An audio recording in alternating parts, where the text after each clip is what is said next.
담당을 하고 있는 목사님이십니다. 나오실 때 뜨거운 박수로 환영해 주시기 바랍니다.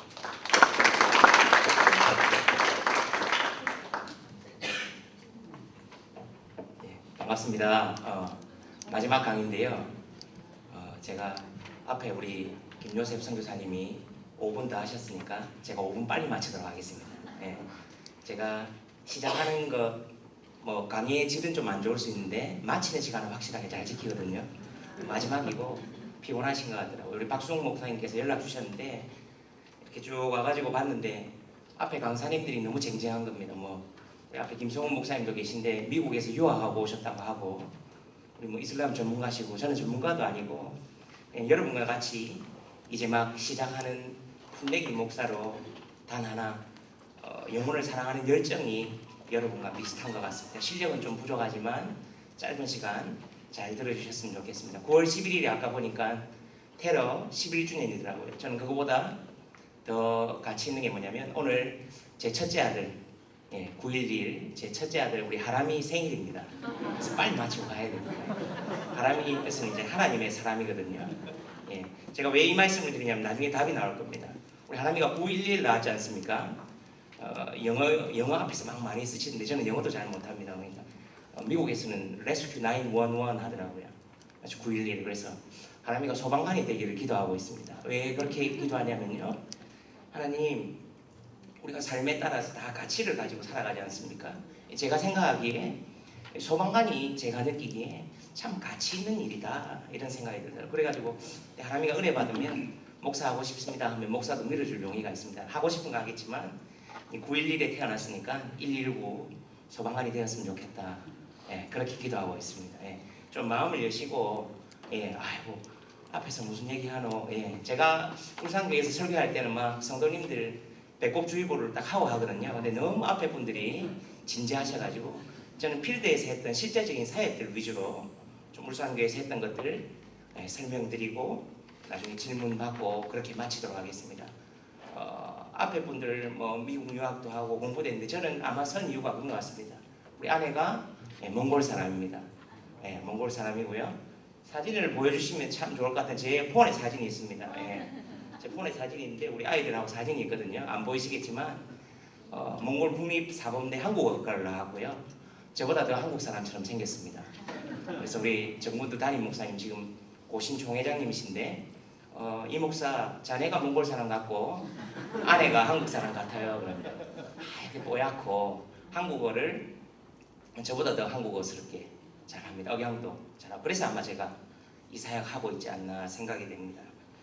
전 세계 노동력의 국제 이동이라는 흐름 속에서 어느 순간부터 이주 외국인들이 국내에 유입되고 있습니다. 통상 한 10% 정도가 그 나라에 외국인이 있으면 다문화 사회라고 합니다. 대한민국은 2025년에서 2030년이 되면 다문화 사회가 도래할 것이다 라고 대부분의 많은 학자들이 이야기하고 있습니다.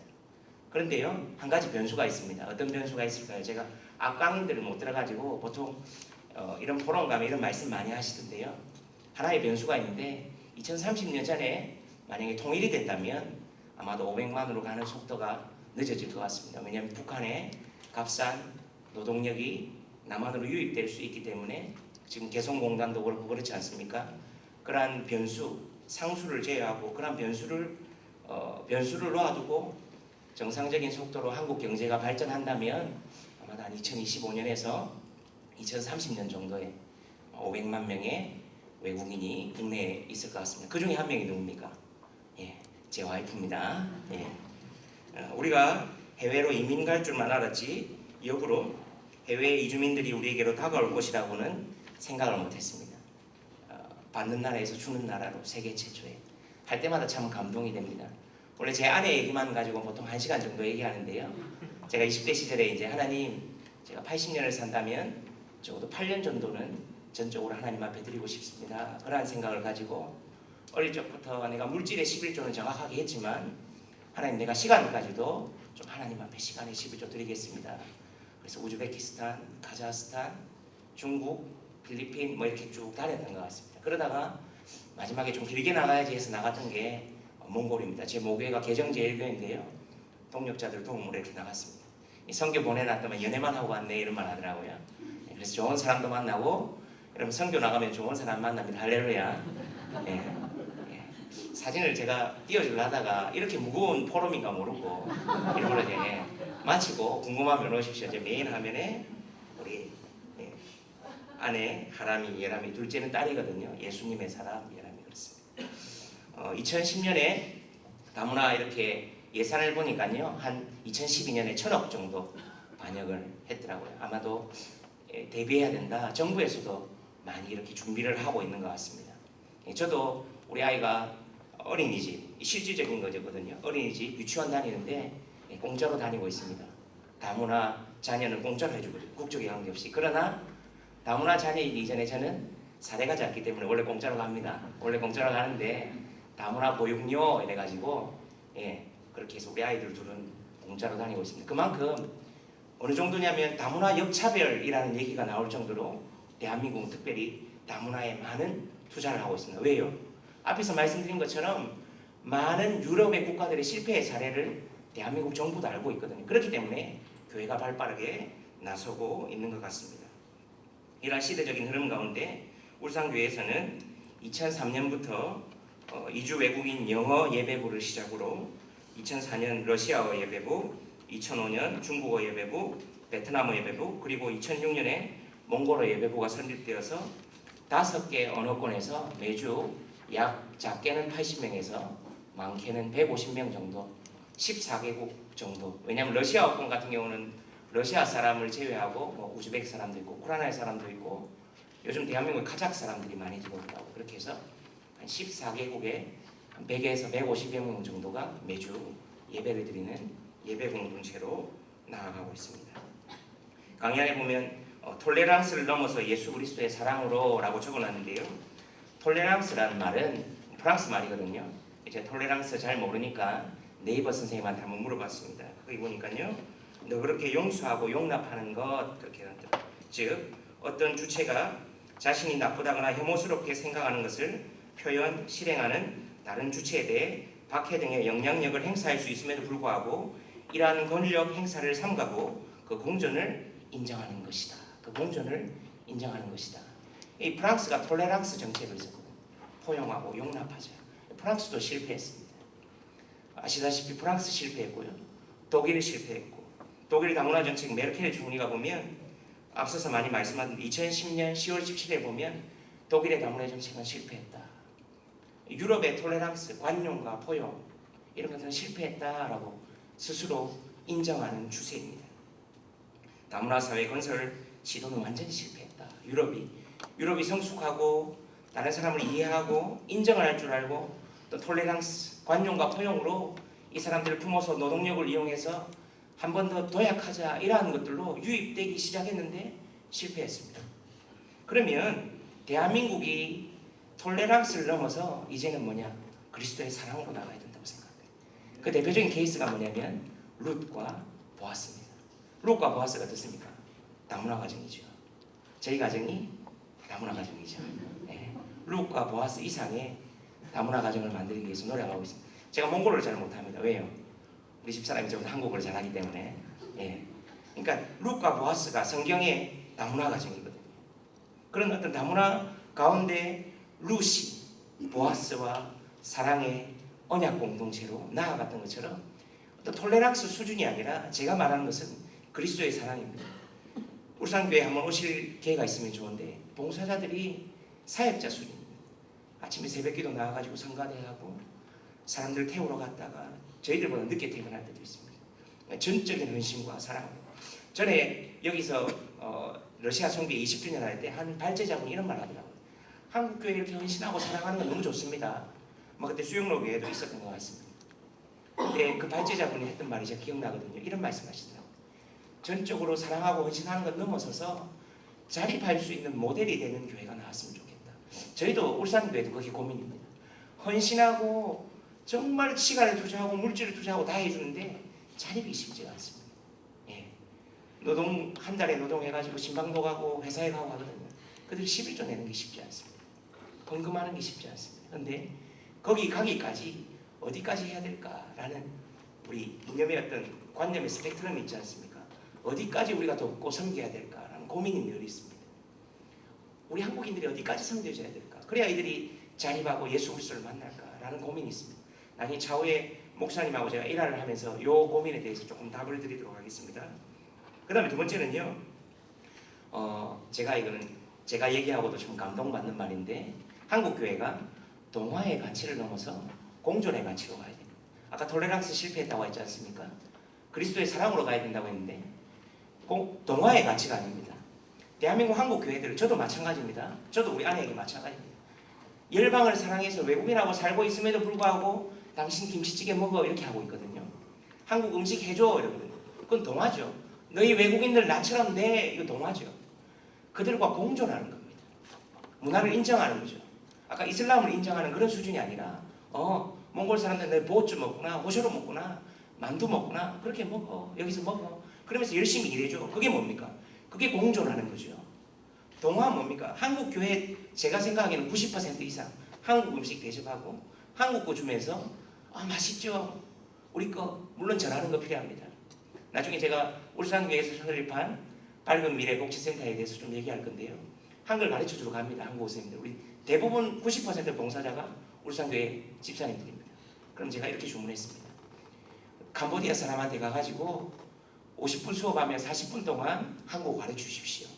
그리고 10분은 캄보디아 자매니 캄보디아 말 저도 배우고 싶어요. 그게 뭡니까? 그게 공존입니다. 맞죠? 우리는 동화시키려고 하거든요. 한국적으로. 너 한국식으로 해. 동화의 가치를 넘어서 공존의 가치로 나가십시오. 저도 한국 사람이기 때문에 아닌 것 같지만 너 나처럼 돼 라고 계속 얘기하고 있거든요. 사회가. 그래서 공존하는 연습을 했으면 좋겠습니다. 봉사할 때도 데리러 갈 때도 아까 수영록에 보니까 선원들 사역하는 것도 동화시키는 게 아니라 우리 쪽으로 하는 게 아니라 공존. 울산교회도 공존하기 위해서 노력하고 같이 존재하자는 거죠. 울산교회 이주 외국인 선교의 목적은요, 너는 이방 나그네를 압제하지 말며 그들을 학대하지 말라. 너희도 애국 땅에서 나그네였습니다.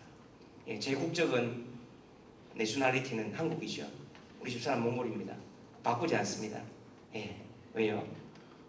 잘못이 있겠지만 노무현 정부 때 4대 보험도 다 잘 되고 잘 되거든요. 중국 갈 때 저는 비자 받아야 됩니다. 저희 집사람 안 받아도 되거든요. 우리 국적이 이렇게 있지 않습니까? 그러나 우리의 본향, 우리의 국적은 어딥니까? 하늘나라거든요. 우리도 결국 필그림스, 순례자 아닙니까?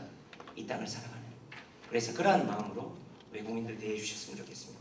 두 번째는 우리 마태복음 28장 18절에서 20절에 나오는 것처럼 지상명령 성취가 울산교회 이주 외국인 선교회의 목적이기도 합니다. 울산교회 이주 외국인 선교회 연도별 출석 현황 보면 쭉 그래프 이렇게 올라가는 거 볼 수 있습니다. 아마 계속 경제 상황하고 밀접한 관계가 있거든요. 한 70% 정도가 60-70% 정도가 외국인입니다. 쭉 아마 이렇게 계속해서 늘어나는 것 같습니다. 한국 경제가 아직까지는 어렵다고 하지만 한국 경제가 그래도 좋은 것 같습니다. 대한민국처럼 잘 사는 나라가 없지 않습니까? 제가 젊은 세대가 이런 말 하면 참 부끄럽지만 우리는 양극화하지만 그래도 한 끼 때문에 고민하지 않거든요. 근데 오늘도 지금도 1달러 때문에 고민하는 인구가 세계 12억이지 않습니까? 1달러 때문에 고민하는 사람 저는 대한민국에서 아직은 못 만나본 것 같습니다. 힘들다 어렵다 하지만 내가 20평에서 30평 가야 되지 못 가니까 그것 때문에 힘든 거거든요. 내가 1000cc에서 1500cc, 1600cc 가야 되니까 그게 힘든 거지 않습니까? 사실은 대한민국처럼 마음만 먹으면 일할 수 있는 나라가 없는 것 같습니다. 몽골도 이번 여름에 갔다 왔거든요. 거기 보니까 어떤 친구들은 하수구에 살고 있죠. 그러나 부자들은 뭡니까? 한쪽에서는 말이 달리고 한쪽에서는 벤츠가 지나가는, 그게 진정한 양극화 아니겠습니까? 대한민국처럼 잘 사는 나라가 없는 것 같습니다. 그런데 그러한 경제력 때문에 꾸준히 외국인들이 유입되어서 울산교회 이주 외국인 선교회도 이제 한 13, 14개국에서 많을 때는 한 150명까지 이렇게 출석하고 있습니다. 저희 이주 외국인 선교회가 함께 협력하는 기관이요, 이주 외국인 지원센터, 다문화 가족, 꿈마을 다문화 학교가 있는데요. 앞에서 보니까 많이 설명을 하셨더라고요. 울산교회의 강점이 뭐냐면요, 교회가 이 사역을 하려면 굉장한 돈과 시간이 많이 허비됩니다. 현실적인 겁니다. 들어오는 것은 잘 없는데, 열매는 없는데 많은 비용과 시간이 투자됩니다. 그래서 울산교회는 일찍이 밝은 미래 복지센터를 설립했습니다. 그 산하 기관 가운데 무엇이냐면요, 이주 외국인 지원 센터가 있고 다문화 가족 센터가 있습니다. 다문화 가족 센터는 결혼 이주민을 대상으로 섬기고 있고요. 이주 외국인 지원 센터 같은 경우는 이주 노동자들을 주로 섬깁니다. 체불 임금, 쉼터도 조금 있고요. 좀 누워 잘 수 있도록 숙소도 조그맣게 마련해 놓고 샤워실도 마련해 놓고 식당도 마련해 놓고, 그러니까 복지재단을 이용하니까 나라에서 지원을 해주거든요. 그렇게 되면 좀 더 효율적으로 사역을 할 수 있을 것 같습니다. 복지재단 설립하는 여러 가지 문제라든지 법률적인 문제는 제가 목사기 때문에 잘 모릅니다. 그래서 밝은 미래 복지센터에 연락해 보시면 잘 가르쳐 주실 것 같습니다. 작은 교회도 복지센터를 끼고 이주 외국인 사역을 하면 비교적 비용과 시간, 봉사조도 모집할 수 있지 않습니까? 난크리스찬도 올 수 있고요. 그래서 난크리스찬에게까지도 복음을 전할 수 있는 좋은 기회가 될 것 같습니다. 그리고 꿈마을 다문화 학교라고 있습니다. 매주 저희 이주 외국인 노동자들이라든지 외국인 선교에 나오는 지체들이 예배 드릴 때 그 자녀들이 맨날 방학하고 있더라고요. 그래서 꿈마을 다문화 학교라고 해가지고 저희 교회에서 유년부, 유치부, 유년부, 초등부, 소년부를 꿈마을이라고 하거든요. 꿈마을 다문화 학교라고 해가지고 러시아 자녀들, 베트남 자녀들이 해서 매주 40명 정도 이렇게 율동, 미술, 체육 이래서 섬기고 있습니다. 서경복 전도사님 전담 사역자를 한 명 맡겨서 다양한 나라의 아이들을 이렇게 섬길 수 있도록 하고 있습니다. 그러니까 어른들은 예배에 집중하게 하고 그 자녀들은 한 명의 전담 사역자가 붙어서 사역할 수 있도록 그렇게 하고 있습니다. 쭉 보시면 체류 외국인별 증감 추이는 앞에서 좀 많이 나온 것 같고요. 140만 명 정도, 140만 명이 넘어섰죠. 그리고 연도별 증감 추이가 쭉 나오고 있습니다. 이주 외국인 노동자들을 위해서 이주 외국인 선교에서 잘하는 것 중에 하나가, 제가 울산교회 가서 배운 것 중에 하나가, 저희는 매년 양육 단기 선교라는 이름으로 양육 단기 선교를 떠납니다. 교회마다 해보시면 참 좋을 것 같은데요. 우리가 단기 선교하면 일종의 어떤 하나의 프로젝트하고 치고 빠지는 경우가 많지 않습니까? 근데 이주 노동자들이 들어오게 되면 짧게는 3년에서 5년 정도면 어떻게 됩니까? 비자가 만료돼서 돌아가야 됩니다. 그럼 이제 울산교회 이주 외국인하고 울산교회하고는 끝이구나 하고 돌아가 버립니다. 그게 아니라 5개 팀이 매년 2팀씩 2년에서 3년마다 돌아가면서 고국으로 돌아간 지체들은 뭐 하는 겁니까? 일종의 신방하는 사역입니다. 그래서 현지 선교사님과 연결해주고 현재 교회로 나가도록, 그래서 떠나서도 너희들 우리하고 네트워크가 돼, 너희들 떠나도 우리와 하나야, 그렇게 사역을 하고 있습니다. 그러니까 양육 단기 선교라는 이름으로 가서 영상 편지 같은 거 찍어가지고 가족들에게 전해주기도 하고요. 거기서 코리안 데이를 해가지고 한국에 남아있는 지체들이 있다면 우리 선교에 속해 있는 그들을 초청해서 코리안 데이를 하고, 또 한국에서 일하다가 5년 만에 떠난 지체들이 있다면 찾아가서 방문하고 신방하기도 하고, 그렇게 하니까 그 친구들이 내가 여기 멤버십이구나, 내가 떠나도 이 사람들이 언젠가 나를 찾아오구나, 이런 마음을 가져주더라고요. 그래서 양육 단기 선교할 때마다 참 한국인 봉사자들에 대한 간증이 많이 있습니다. 그 다음에 도시별 등록 외국인 비교해놨는데요. 울산시, 김해시, 안산시, 단원구, 화성시 제가 4개를 비교해놨습니다. 이 이유는 뭐냐면요, 울산 인구가 115만이 넘었습니다. 지금 115만이 넘었는데요, 19,000 등록 외국인이 한 2만여 명입니다. 그런데 김해 같은 경우는 한 5, 60만 되는데 16,000이죠. 안산시나 화성시는 울산시보다는 작은 도시입니다. 물론 큰 도시지만요. 근데 안산시나 화성시나 김해시가 울산시에 비해서 비교적 많습니다. 제가 이렇게 리서치를 하고 조사를 해보니까 이 이유는 뭐냐면요, 울산은 주로 공장이나 이런 것들이 많은데 대기업들이 많이 있습니다. 그러니까 외국인이 상대적으로 적습니다. 외국인들이 많은 지역은 어디입니까? 김해, 우리로 치면 양산 이런 데가 많이 있거든요. 그러니까 중소기업들이 이주 외국인 노동자를 많이 쓰고 있다는 거죠. 그런 것들을 발견할 수 있었습니다. 그래서 특별히 부산에서 지금 우리가 포럼하고 있는데 영남지방, 부산지방의 작은 도시들은 분명히 여러분들이 조금만 관심을 가져보면 외국인들이 많이 있을 겁니다. 아마 대도시보다는 조금 작은 도시들의 공장에 이주 노동자들이 아마 많이 있을 겁니다. 한번 찾아보셨으면 좋겠고요. 이주 외국인 선교에 우리 예배에 집중하고 있습니다. 그렇다면 두 날개로 밝은 미래 복지센터 같은 경우는 섬김의 사역들을 하고 있습니다. 다른 것들은 쭉 읽어보면 될 것 같고요. 2011년에 보면 저희가 쉼터 사용 실적을 우리 박 간사님한테 좀 달라고 했거든요. 한 205명, 1년 동안 우리 쉼터는 한 205명이 이용했습니다.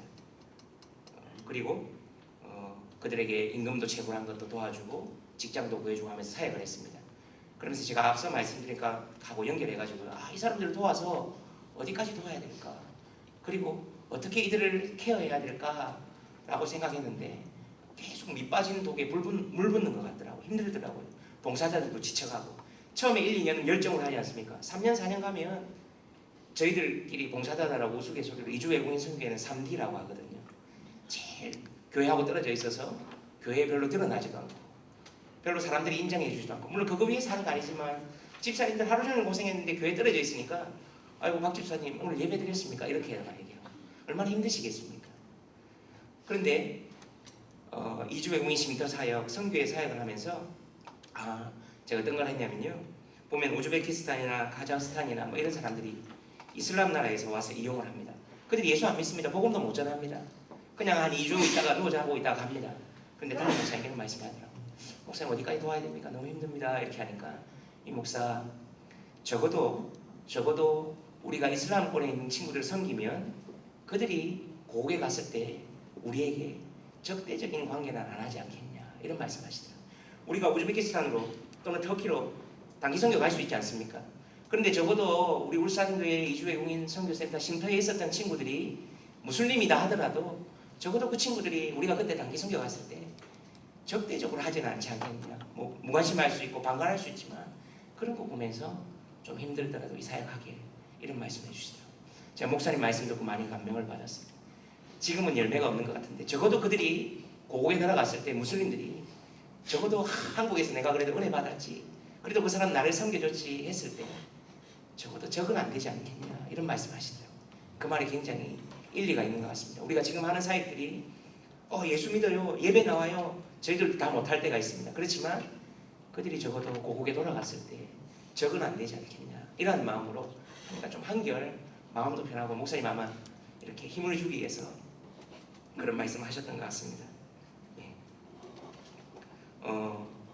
뭐 다른 것들은 한국어 교실, 뭐 요리 교실 이렇게 하면서 문화 접촉점 이렇게 형성하는 것들을 앞에서 많이 이야기했던 것 같습니다.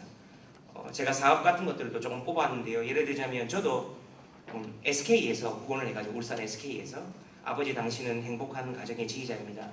교회에서 얘기하면 종교적 색채를 띠고 가면 후원 안 해줍니다. 밝은 미래복지센터가 15가정을 대상으로 부부 세미나를 하겠습니다. 외부 강사 모셔놓고 하겠습니다 하면 후원해 준다고요. 울산교회가 하면 안 해주거든요. 왜요? 종교시설이니까.